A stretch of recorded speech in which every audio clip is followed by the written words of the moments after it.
Assalamualaikum warahmatullahi taala wabarakatuh. Alhamdulillah wassalatu wassalamu ala Rasulillah Muhammad ibn Abdullah wa ala alihi wa sahbihi wa mawalah la haula wala quwwata illa billah. Allahumma shalli ala Muhammad, Allahumma shalli ala Muhammad, Allahumma shalli ala Muhammad. Banyak sekali ya beredar video yang berhubungan dengan masalah pembelaan terhadap Kanjeng Nabi Muhammad sallallahu alaihi wasallam. Dalam masalah membela itu wajib ya. Kita sebagai umatnya wajib membela Kanjeng Nabi Muhammad sallallahu alaihi wasallam. Yang harus dibela adalah syariat ya, syariat Rasulullah sallallahu alaihi wasallam. Ketika syariat dilecehkan, ketika syariat dibelokkan, maka kita wajib membelanya ya. Dengan sekuat tenaga, dengan sekuat kemampuan kita, ya, dengan apa yang kita punya, apa yang kita ketahui, wajib ya, hukumnya kita membela syariat. Nah, syariat itu adalah aturan ya.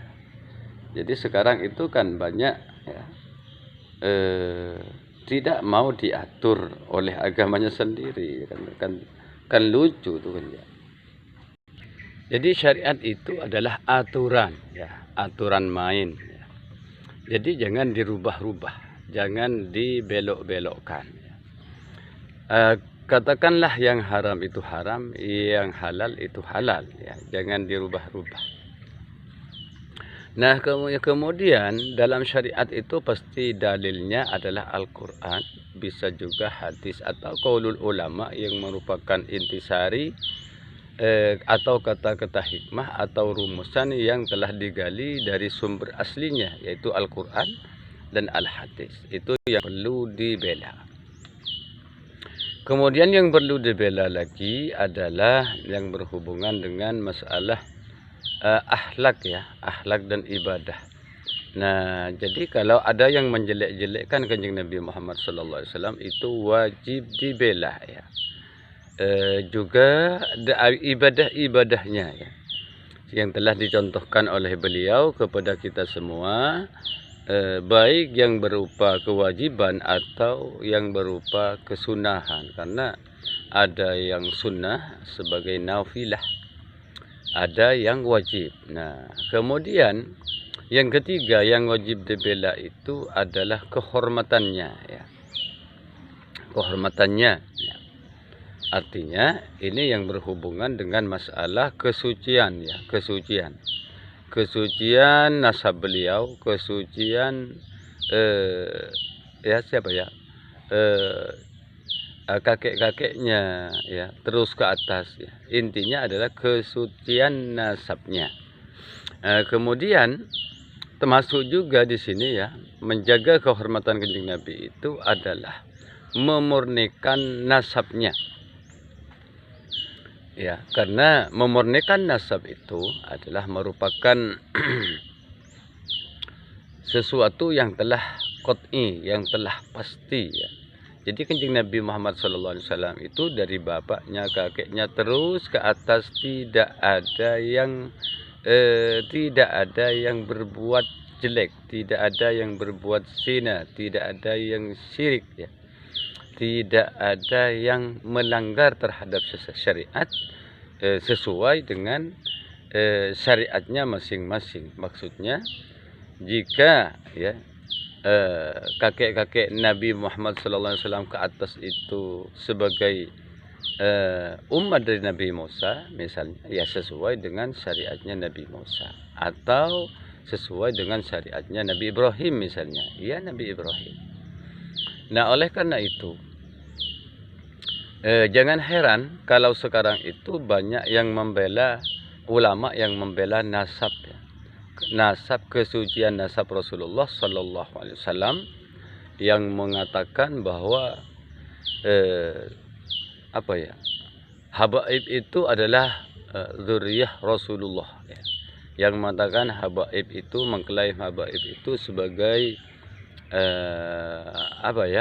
ahlul bait ya. Padahal ahlul bait itu adalah keluarga Nabi. Keluarga Nabi itu ya lima orang,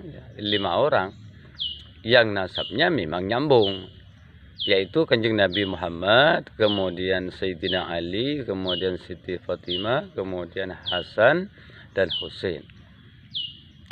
Nah, kemudian ada juga ya yang termasuk Ahlul Bait juga seperti Salman Al-Farisi, ya, karena menjadi dianggap keluarga, tapi bukan keluarga yang dzurriyyah, bukan keluarga yang dianggap keturunan atau itrah, ya. Nah, itulah yang dijaga dari kesuciannya oleh Allah Subhanahu wa taala. Yang dimaksud dengan wa yutahhirakum tathira, artinya suci, ya, dari segala yang jelek. Jadi sekali lagi ya perlu dibedakan Ahlul Bait, ya, Alul Bait dan dzurriyyah atau itrah, ya. Dzurriyyah itu keturunan, ya. Jadi sekarang ya bisa saja Ahlul Bait yang sekarang itu bisa keturunan dari Kanjeng Nabi Muhammad SAW itu tetap ada sampai sekarang, yaitu terkenal dengan kata Sayyid atau Syarif. Tapi biasanya mereka itu sangat sangat sulit, tidak mengakui dan takut mengakui atau mendakwahkan dirinya sebagai dzurriyyah Rasulullah. Ya, tapi kan mereka itu kan mendapatkan sertifikat, ya, dari Naqabatul Ashraf atau NA, ya, Naqabatul Ashraf. Jadi mau tidak mau maka mereka harus mengakui, walaupun sesungguhnya mengakui dzurriyyah Rasulullah itu berat. Mengapa demikian? Karena takut, ya, tidak bisa meniru Kanjeng Nabi Muhammad SAW dan keluarga, ya, yang disebut dengan Ahlul Bait, karena mereka itu disucikan. Jadi ya banyak sekali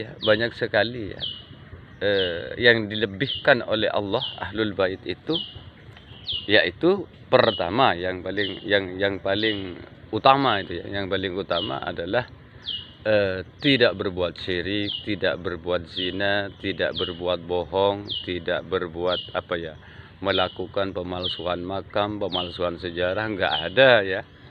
Cucu Nabi yang berbuat seperti itu enggak ada, ya. Kalau ada yang seperti itu berarti perlu dipertanyakan, sebagai dzurriyyah Rasulullah perlu dipertanyakan. Karena sudah tidak sesuai dengan ciri-ciri yang ciri-ciri yang biasa dilakukan, yang biasa menjadi tingkah lakunya sebagai Ahlul Bait, ya. Oleh karena itu, ya, polemik nasab ini tidak akan selesai, ya. Tidak akan selesai, bahkan akan semakin parah, akan semakin berlipat, ya, akan semakin berlipat, bahkan bisa 200% dari tahun 2004. 2005 ini akan semakin tinggi, ya. Mengapa demikian, ya? Karena para habaib yang sudah tidak terverifikasi, ya, menurut kitab nasab yang terdahulu, kitab nasab yang pokok, yang primer, masih ngotot tetap mengaku sebagai dzurriyyah Rasulullah Sallallahu Alaihi Wasallam, ya. Sedangkan kelompok Ke'imat dan seterusnya, ya, dan kawan-kawan itu sudah mengantongi dasar-dasar, ya, manuskrip, kemudian didukung oleh para ahli, ya. Walaupun sekarang sudah banyak bermunculan yang mendukung Ba'alawi, tapi dukungan mereka, alasan mereka, ya, argumen mereka bisa dipatahkan, ya. Karena kebenaran itu tidak akan bisa dipatahkan, ya. Selamanya kalau emas itu akan tetap emas, ya. Walaupun diuji 100 kali, bahkan 1000 kali, akan tetap emas. Ya.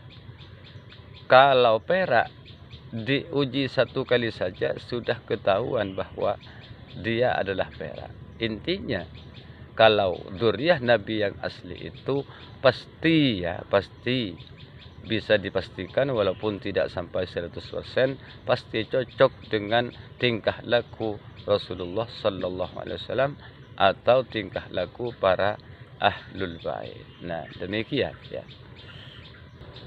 Kemudian mengapa polemik nasab ini akan tetap berlanjut bisa sampai 100 kali lipat ya? Mengapa? Mengapa demikian? Ya karena sekarang kan muncul ya tesis baru bahwa para habaib itu leluhurnya adalah Ahmad ya. Ahmad bin Isa itu adalah keturunan dari Maimun ya, Al-Quddah. Itu menurut Kiai Ghalib dari Madura, kemudian Kiai Ja'far dari Madura juga, kemudian dari Gus Hasan dari Jawa Tengah kalau tidak keliru ya. Jadi mengatakan Ubaidillah itu bukan Ahmad bin Isa. Ya, sekali lagi yang tadi itu salah. Ubaidillah bin Ahmad bin Isa. Nah, menurut Kiai Ghalib dan kawan-kawan, Ubaidillah itu adalah bin Maimun Al-Quddah. Sedangkan menurut Kiai Ahmad dan kawan-kawan, Ubaidillah itu adalah tokoh fiktif. Ya. Leluhur Ba'alawi itu sengaja dibuat ya, ditulis dalam sejarah walaupun tak pernah ada. Nah, ini semakin rancu dan semakin gawat ya, dan semakin heboh ini ke depan. Di satu sisi Kiai Ahmad harus membuktikan bahwa kaum Ba'alawi itu banyak yang fiktif ya, nasabnya tidak nyambung kepada Rasulullah ya. Kemudian sedangkan pihak Kiai Ghalib dan kawan-kawan menganggap bahwa bukan tokoh fiktif tapi tokoh historis ya, yaitu bin Maimun Al-Quddah. Nah, ini semakin rancu ya. Nah, walaupun Kiai Ghalib sendiri masih belum memastikan karena itu hanya asumsi ya dari dari hasil penelitiannya terhadap beberapa kitab nasab.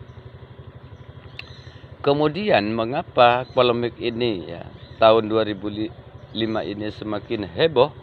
Karena banyak sekarang sudah puluhan bahkan ratusan peneliti baru tentang nasab yang asalnya nasab itu sebagai ilmu yang dikesampingkan, tapi sekarang merupakan ilmu yang menggiurkan, sehingga banyak para peneliti baru meneliti keabsahan nasab Ba'alawi ya.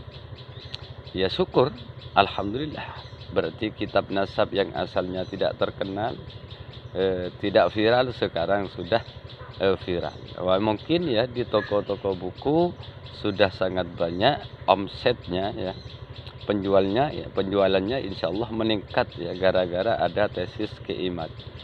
Kemudian secara keseluruhan ya umat Islam dan non Muslim ya, mengenal sosok Kanjeng Nabi Muhammad sallallahu alaihi wasallam karena sudah menjadi bahan perbincangan. Ini hikmah yang besar sesungguhnya. Nah, ini sesungguhnya merupakan dakwah juga ya, dakwah juga karena begitu disebut Nabi Muhammad itu juga merupakan merupakan sudah nyampe ya dakwah siapa sesungguhnya Nabi Muhammad, siapa sesungguhnya sosok beliau ya. Jadi kita oleh karena itu ya, kita itu kan dianggap sebagai umatnya Kanjeng Nabi Muhammad sallallahu alaihi wasallam. Jadi seluruh umat manusia, baik yang beragama Islam, Hindu, Buddha, Kristen, Konghucu dan seterusnya, itu adalah dianggap umat beliau karena khitabnya itu jatuh pada kita ya, kita umat Islam di seluruh dunia dimanapun Anda berada ya. Jadi sebelum kita meninggal dunia, sebelum kita dipanggil oleh Allah Subhanahu wa taala, marilah kita itu berfikir, bagi yang masih belum Islam, ya, berfikir menggunakan akal, masuklah dalam Islam, ya. Udkhulu fis silmi kafah. Siapa tahu saya bicara demikian berbarengan dengan hidayah dari Allah Subhanahu wa taala. Kalau Anda tidak mau, ya tidak masalah. Itu adalah keyakinan kita, ya. Kita itu diberi kemerdekaan untuk memilih, ya, terutama memilih agama.